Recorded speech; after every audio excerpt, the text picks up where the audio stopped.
When I was 18, I found out my college fund had been wiped out to pay for my sister's dream wedding in Santorini. But it wasn't the money that crushed me.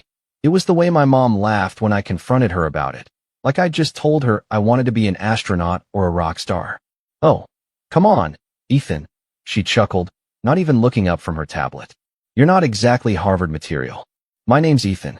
I'm 22 now, but I still remember every word of that conversation like it was tattooed behind my eyes. I grew up in a middle-class family, 2 parents, one older sister named Nicole, and a golden retriever named Bailey who honestly treated me better than most humans did. From the outside, we looked like your average suburban family, the kind you see on holiday cards, matching sweaters, polite smiles, a backyard with a swing set. But behind all that, there was a quiet hierarchy in our house. Nicole was the queen bee. I was the bench warmer no one remembered to pass the ball to.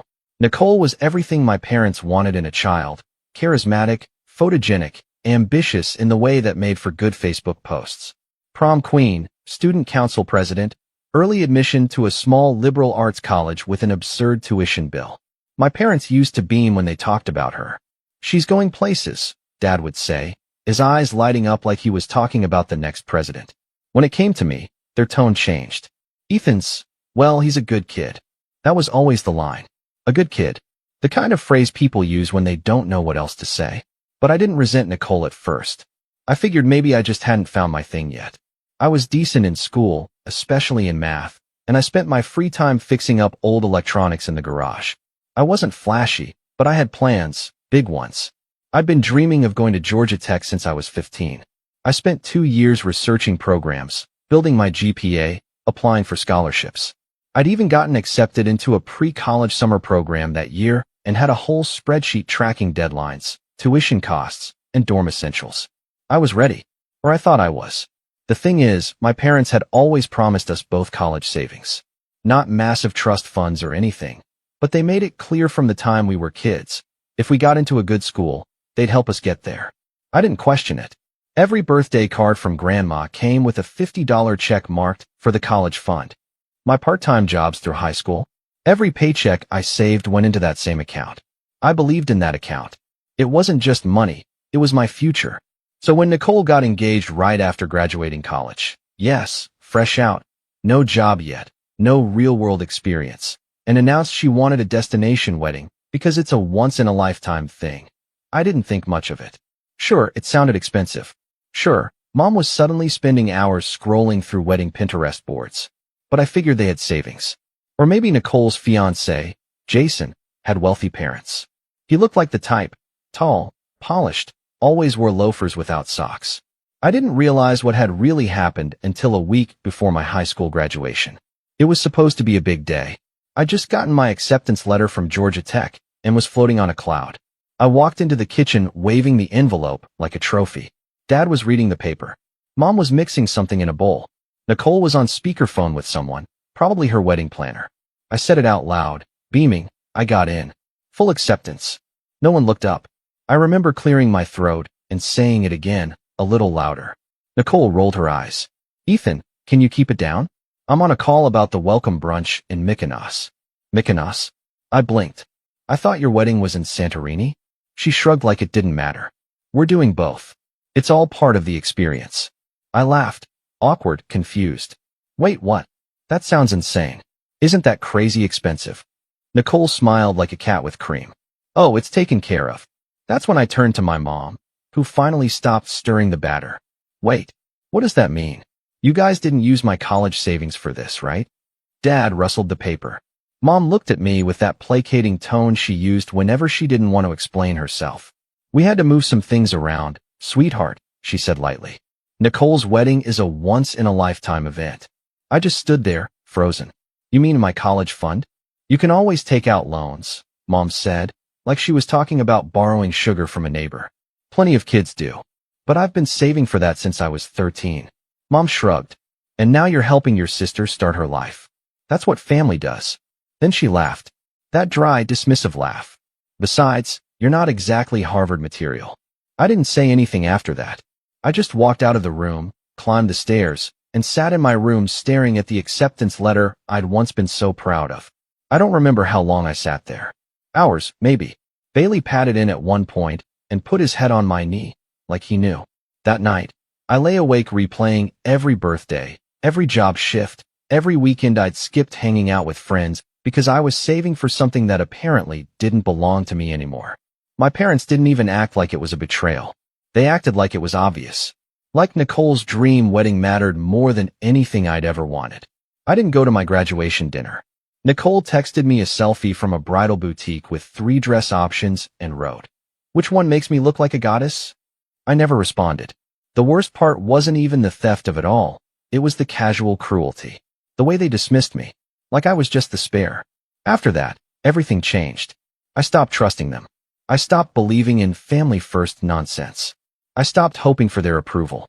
But I didn't give up. I took out the loans. I applied for every scholarship I could find. I sold my vintage game collection online. I worked 3 jobs through freshman year, tutoring math, fixing computers, even doing part-time delivery driving at night. I didn't tell them anything. They didn't ask. Nicole's wedding was a week before my first day of classes. I didn't go.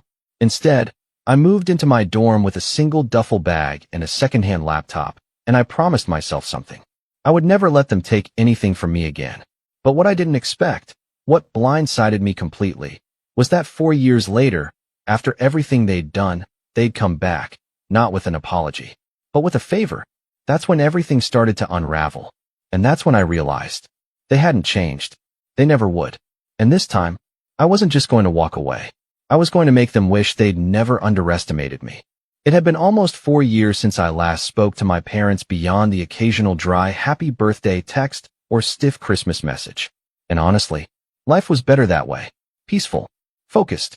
I had my head down, building something real, one step at a time. No one to pull me off track with drama or guilt trips. I graduated debt-heavy but determined. I landed a decent tech support job straight out of college. Nothing fancy, but it gave me just enough breathing room to start freelancing on the side, fixing systems, doing back-end dev work, troubleshooting software for small businesses. Within a year, I had a modest client list, a refurbished home office, and my first taste of independence that felt truly earned. Not gifted, not inherited. Mine. Nicole, meanwhile, was all over social media. Jason and I made it to Florence, one post said, paired with an airbrushed photo of her sipping wine in a flowy sundress. Self-care week in Bali, said another. The captions never changed, either honeymooning, redecorating, or finding herself. What she never posted about, though, was a job, because she didn't have one. Not really. She tried a lifestyle blog, a YouTube channel, and even launched a short-lived boutique jewelry brand that folded after 6 months. Jason, from what I could tell, worked in consulting, which I'm convinced was code for my parents' pockets. I kept my distance, not out of spite, but because every time I peeked into their world, even just a scroll through Instagram, I felt that old, hollow weight creeping in again. That feeling of being the afterthought. Then one afternoon, while I was eating leftover pasta at my desk between client calls, my phone lit up. It was my mom. I stared at the screen for a few seconds. I hadn't heard her voice in nearly 2 years. I let it ring out. A few minutes later, a text came through. "Mom, Ethan, we need to talk. It's about Nicole." I didn't answer. The next morning, another text. "Mom, please. Just a few minutes. It's important." Against my better judgment, I called her back. She picked up on the second ring, sounding oddly breathless, like she'd been pacing. "Oh, Ethan, thank you for calling. I know things have been distant, but we need your help." "No hello. No, how have you been? Just we need your help." I sat back in my chair. "With what?" "It's Nicole," she said, her voice cracking with urgency. "She's getting a divorce." I blinked. "What?" "She and Jason, it's been rough. He's been seeing someone else. Some intern. He walked out a few weeks ago." I didn't say anything. "We didn't want to tell you until it was official," she went on. "But she's devastated. The house is in his name. The accounts are frozen. She has nothing. No income. No assets. She's in pieces, Ethan. Pieces." A pause. "And the lawyer fees, they're astronomical. You know how these things are." I still said nothing. She pushed on. "We were hoping, praying, really, that maybe you could help. Just for now. Alone. Nicole's your sister. She needs us." I let the silence stretch. Every nerve in my body was on edge, tight like a bowstring. I could feel something boiling under my skin, but I wasn't sure if it was rage or disbelief. You want me, I said slowly, to pay for Nicole's divorce. Well, not all of it, she stammered. But maybe just help cover the retainer. She needs representation. Jason has a team of lawyers. I had to laugh. I couldn't help it. A sharp, bitter sound. Mom, for years ago you used my college savings so she could throw rose petals in the Aegean Sea. Now you want me to bail her out. That's not fair, Ethan. No, I snapped. You drained the one thing I had to build a future for her wedding. Then you told me to take out loans because I wasn't Harvard material. Now you're asking me to cover her legal bills. She hesitated. People make mistakes. We didn't know things would turn out like this. You didn't care how they'd turn out, I said. You gambled with my future, and now that she's screwed up hers, you want me to fix it. Her voice hardened. We're still your family. Are you? That ended the call. I thought that would be the end of it. I thought she'd go back to pretending I didn't exist, like she had for years. But I underestimated how desperate they were. 3 days later, Nicole showed up at my apartment. I opened the door, and there she was. Same glossy hair, same forced smile energy, but this time wearing oversized sunglasses and carrying a purse that probably cost more than my rent. She didn't even say hi, just swept past me like she owned the place and made herself at home on the couch. I know what Mom said, and I just want to be honest with you, she began. This isn't just about me. This is about showing Jason that I have support, that I have people in my corner. I closed the door and leaned against it. You didn't have people in your corner when you emptied my college account. She waved a manicured hand. Oh, come on. That was years ago. Are you still holding on to that? Yes, I said plainly. She sighed. Look, Ethan, I know we've had our differences, but this divorce is serious. I'm going to lose everything. The apartment, the car, even Bailey. I frowned. Bailey? Our Bailey. She nodded. Jason took him. Said he needed emotional support. Can you believe that? I wanted to scream. Bailey had been my dog. I was the one who begged for him on my 10th birthday. But when I left for college, they decided he'd be Nicole's dog, because she was around more. Now Jason had him. I clenched my jaw. That sucks. But that doesn't mean I'm going to fund your legal team. Her voice sharpened. So what? You're just going to watch your sister go down in flames. No. I'm going to watch you learn what it feels like to clean up your own mess. She stood up then, face flushed. Wow. So all that talk about rising above, being the bigger person, that was just noise. I looked her in the eye. No. That's why I'm not slamming the door in your face. That's also why I am going to ask you to leave. Her jaw dropped. You're seriously kicking me out?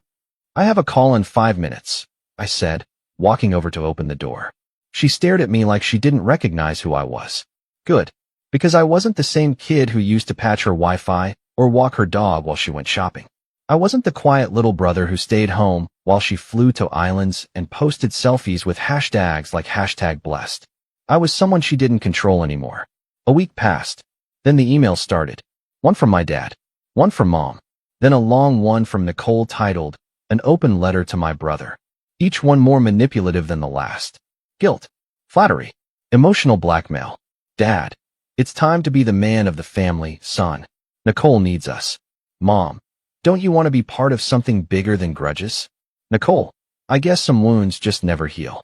But I thought you were better than this. They even CC'd my aunt and uncle on one of them, trying to build a chorus of guilt. But the worst came 2 weeks later. I was getting coffee near my building when my phone buzzed. A number I didn't recognize. I picked up, distracted. Hello. Ethan? This is Amanda. I'm Nicole's lawyer. I froze. Why are you calling me? I understand there's been some disagreement about financial assistance, she said smoothly. Nicole listed you as a potential lender on her application, and we'd like to confirm whether you're contributing toward her retainer. I'm sorry, what? She indicated you had agreed to help. We just need a verbal confirmation. My heart pounded in my ears. That's a lie. Oh, the woman said, clearly caught off guard. Apologies. I'll update the record. I hung up. Then I stared at the screen. She hadn't just asked for help. She pretended I gave it. She was trying to manipulate the legal system, using my name to secure representation she couldn't afford. That was the moment something inside me snapped. It wasn't just the money anymore.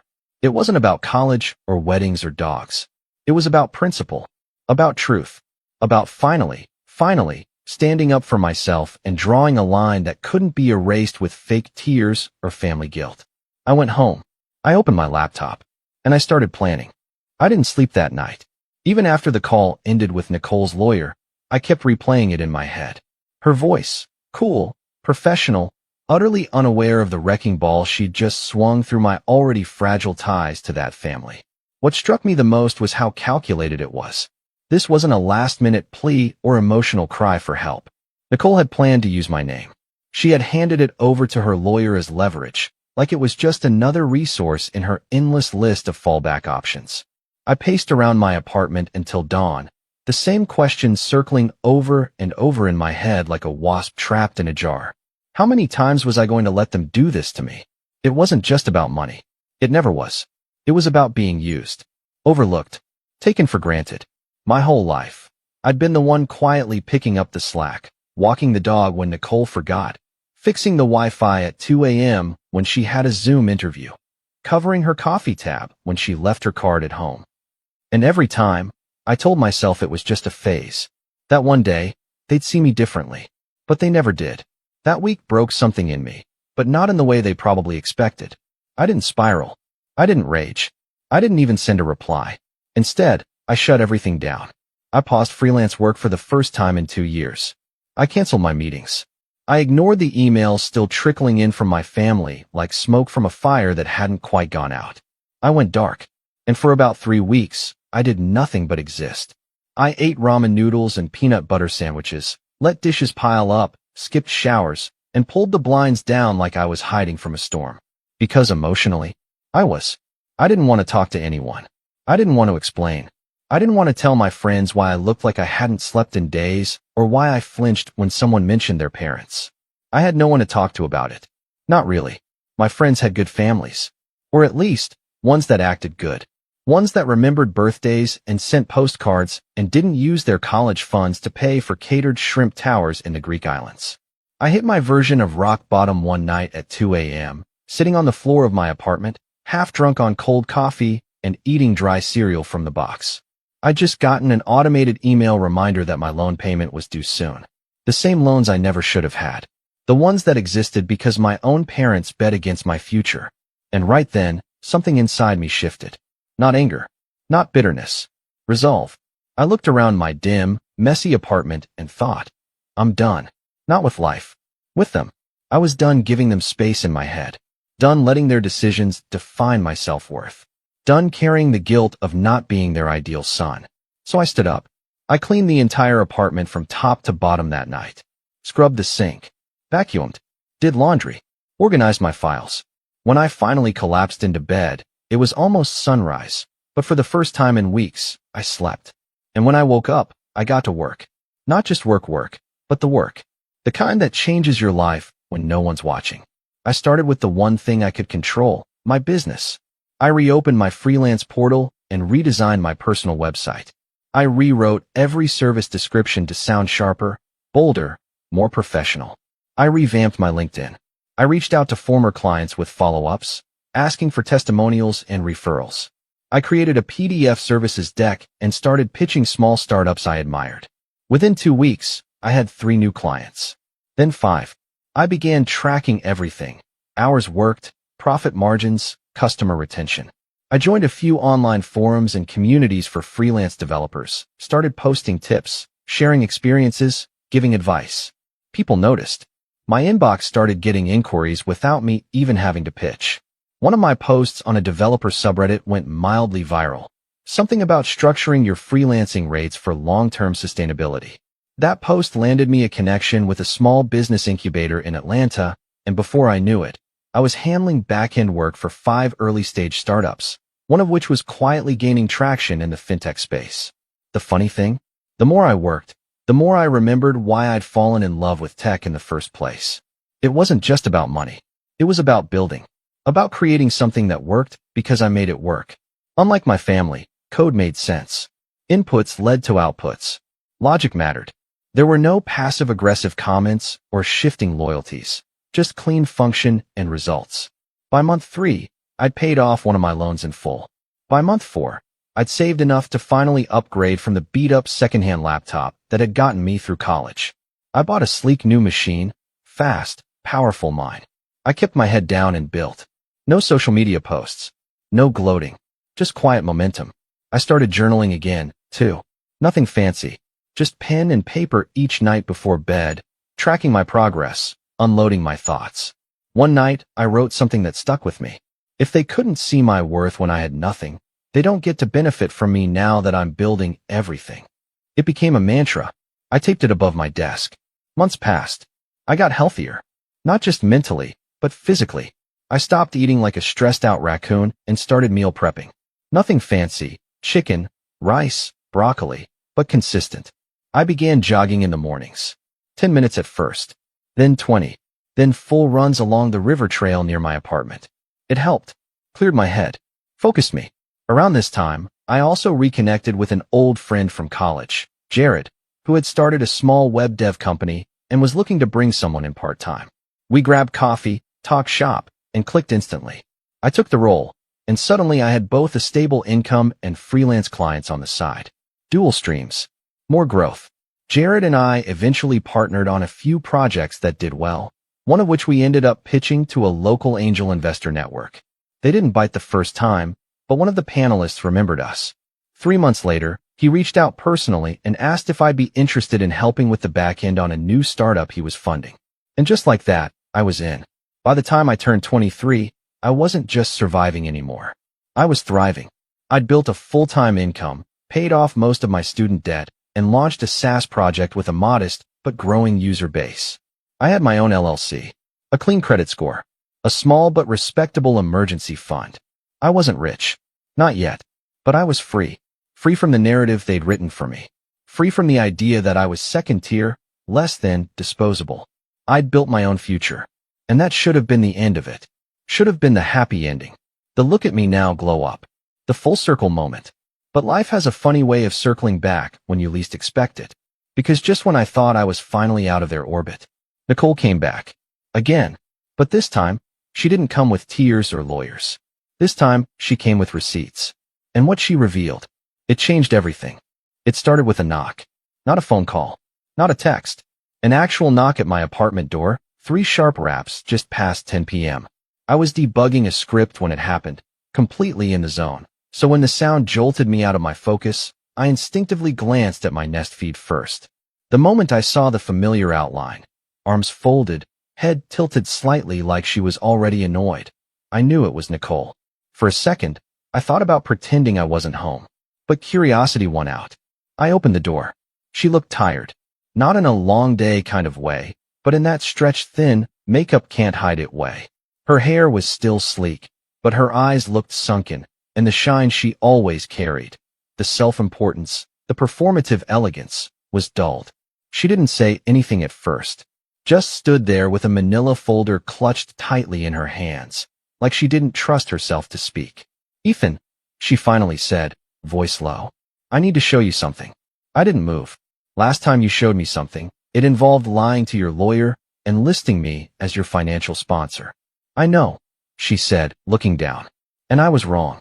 That's not what this is." Against my better judgment, I stepped aside and let her in. She sat on the couch like she'd done 100 times before, but this time there was no air of entitlement. No smug smile. Just exhaustion. "I'm not here to ask for money," she said, placing the folder on the coffee table. "I'm here because I found out something about Mom and Dad. Something I think you deserve to know." I raised an eyebrow. "Go on." She opened the folder and pulled out a series of papers. Some were bank statements. Others looked like notarized letters. At the top of the stack was a printout from our parents' joint account, one I recognized because I used to deposit birthday checks into it when I was a teenager. Nicole handed it to me. "Do you remember the money Grandma left us?" I froze. Our grandmother, Dad's mom, had passed away when I was 14.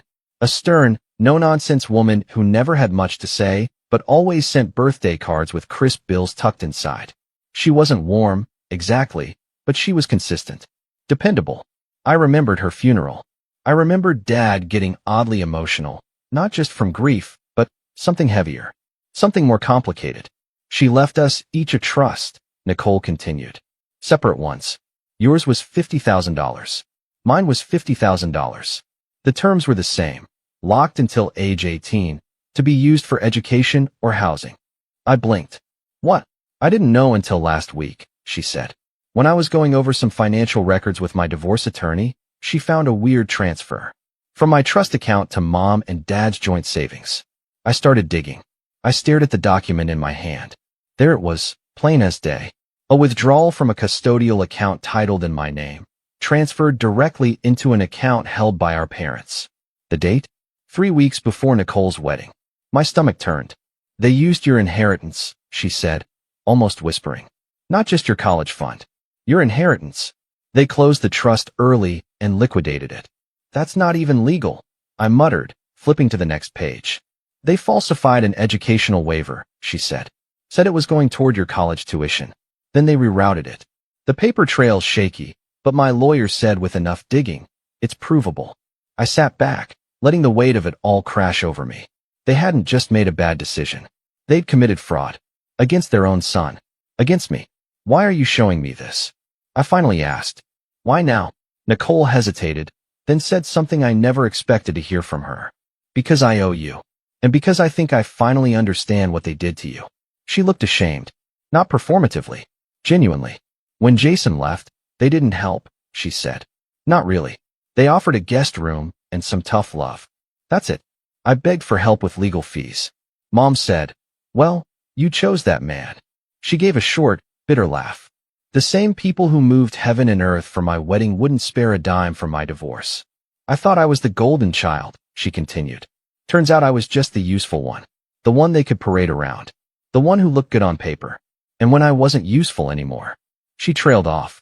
I didn't say anything. Not out of spite, but because I needed to absorb this version of Nicole. This quieter, cracked version who finally saw the machine from the outside. I'd waited years for her to get it. For her to see me not as the bitter sibling with a chip on his shoulder, but as someone who'd been systematically sidelined. And now she did. I don't expect forgiveness, she said after a moment. But I figured if you wanted to do something about it, you deserved to have the tools. She stood up, left the folder on the table, and walked to the door. Just before she stepped out, she turned and said, they underestimated you, Ethan. I did too. But I think they're about to learn what a mistake that was. She left. And that's when it hit me. I'd spent so long building my life away from them, distancing myself, proving I didn't need them, that I'd never once considered turning around and facing them head on. Not with resentment. Not with yelling or Facebook posts or Thanksgiving speeches. With power. Real, undeniable, legal, financial power. And now? I had it. I spent the next 3 days diving into the folder, cross-referencing every document, highlighting key transfers, making copies and backups of backups. I uploaded everything to a secure drive and shared access with an attorney friend of mine, Monica, who had once helped me with a freelance contract dispute. She took one look at the trust records and said, oh yeah, this is a mess. You've got grounds. Civil? I asked. Absolutely. And if you want to go nuclear? There's a fraud angle too. But that gets ugly. I thought about it for a long time. Then I said, I don't want to destroy them. I just want to take back what's mine. Monica nodded. Then we'll do it by the book. No surprises. Over the next few weeks, I built my case. Quietly. Strategically. Nicole provided more documents. Monica helped draft a formal demand letter. We uncovered other misuses of funds, small ones, maybe, but enough to show a pattern. There were even irregularities with Nicole's own trust, suggesting mom and dad had dipped into hers before she turned 18 as well. I began tracking my loan payments. Every cent I'd taken out because of their lie. Every interest fee I'd paid. Every month I'd spent working overtime to patch the hole they'd left. All of it, documented. And then, while scanning old email backups, I found something I'd long forgotten. An email from Dad, sent when I was 17. The subject was scholarship forms. In it, he told me not to apply for certain aid programs because it'll mess with the trust fund payout. We don't want to complicate things. I remembered being confused at the time. Now I knew why. They were never planning to use that money for me. They were buying time to reroute it. That email became the final piece of the puzzle. By month's end, we had a file thick enough to fill a legal briefcase. But I didn't go to court. Not yet. Instead, I waited. Because a better opportunity was coming. One they couldn't squirm out of. One where the spotlight would be on them. And where, for the first time, they'd be powerless to hide. You see, My parents had built their reputation in our community on being pillars of support. Dad sat on the board of a local business mentorship group. Mom was treasurer of the neighborhood association. They held fundraisers, threw garden parties, took pictures with plaques, and next month, they were being honored at a local gala for outstanding family contributions. The irony nearly knocked me off my chair. I RSVP'd anonymously. Then I started preparing for the main event. Not a scene, not a tantrum, just the truth, neatly packaged, legally backed, and strategically timed. They'd taught me everything I needed to know about appearances. Now I was going to show them what happened when the curtain fell. And this time, I wasn't backing down. The night of the gala arrived like a thunderstorm disguised in sunshine. It was one of those early summer evenings that started warm and easy, but held a charge beneath it, like something was waiting to break. I wore a navy blue blazer, not because I wanted to impress anyone, but because I knew how my parents would read it. Success, stability, professionalism. I wanted to look like the son they never thought I'd become, the one they pushed aside, the one they bet against. The event was hosted at a country club just outside the city, a sprawling, manicured place with white columns and a chandelier in the lobby that looked like it cost more than my apartment. I arrived early and took my seat at one of the rear tables, positioned perfectly to observe but remain unnoticed for now. The evening opened with a cocktail hour, full of fake laughter and too tight handshakes. I spotted my parents near the center of it all, dressed to the nines. Dad in a gray tailored suit, Mom in a crimson dress that shimmered under the lights. They looked every bit the respected community couple, smiling, toasting, posing for pictures with a backdrop that read, "Honoring those who give back." Nicole wasn't there. We'd agreed on that. She didn't want to be seen, not yet, but she'd helped me prepare every piece of what was coming. After an hour, the guests were ushered into the banquet hall. Round tables, polished silverware, white tablecloths, floral centerpieces. It was elegant, tasteful, and hollow. A few speakers took the stage. Some award for local entrepreneurs, another for a charity initiative. Then came the main segment, the one labeled on the program as the Legacy Award, celebrating a lifetime of community dedication. That's when they introduced my parents. There was a short video montage, pictures of them over the years, volunteering, mentoring, smiling beside ribbon cuttings and award plaques. The narrator praised them for their financial generosity, for setting an example of family leadership and selflessness. I couldn't help but scoff. Then they walked on stage to a round of polite applause. Mom beamed. Dad gave his trademark modest wave. They looked like royalty, untouchable, until the envelope arrived. The MC handed Dad the mic and stepped back. My father cleared his throat and began with a joke, something about being more comfortable in a workshop than on a stage. The crowd chuckled. And then, right on cue, one of the event staff walked up the stairs. She was young, maybe early 20s, dressed in black slacks and a white collared shirt. She held a cream-colored envelope with both hands and whispered something to the MC. I watched as confusion flickered across his face. Then a pause. Then he leaned into the mic and said, "Apologies for the interruption, folks. We've just received a document related to tonight's honorees. It appears to be from their son." A ripple of murmurs swept the room. My father's smile twitched. My mother blinked hard. I stood up from my table and made my way toward the stage. Slowly, calmly, people turned to look. Whispers followed me like a shadow. The MC hesitated, unsure what to do, but I gave him a nod as I stepped beside him. "May I?" He handed me the mic. I turned to face the crowd, and for a moment, I saw them, not just my parents, but the entire room. Donors, executives, neighbors, friends, all people who'd been fed the same narrative for years. The benevolent couple, the generous parents, the pillars of the community. I took a breath. "My name is Ethan," I said. "Some of you know me. Most of you probably don't. I'm the son of tonight's honorees." I looked at my parents. Mom's lips were tight. Dad's jaw was clenched.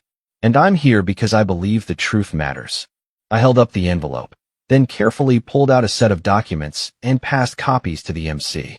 Inside these pages, you'll find proof that the people being celebrated tonight used their son's college fund and inheritance, not to support his education, but to fund a wedding in Santorini and a luxury vacation package. A wave of gasps swept the room. "They falsified documents," I continued, voice steady. claimed the money was being used for tuition so they could withdraw it early, then rerouted it into a personal account and spent it. When I confronted them, I was told I wasn't Harvard material and to take out loans instead. More murmurs. Chairs shifting. I did take out those loans.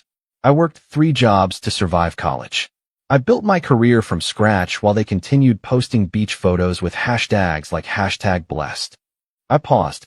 They did this while being praised for their generosity, while holding up a public image that doesn't match the private damage they've caused.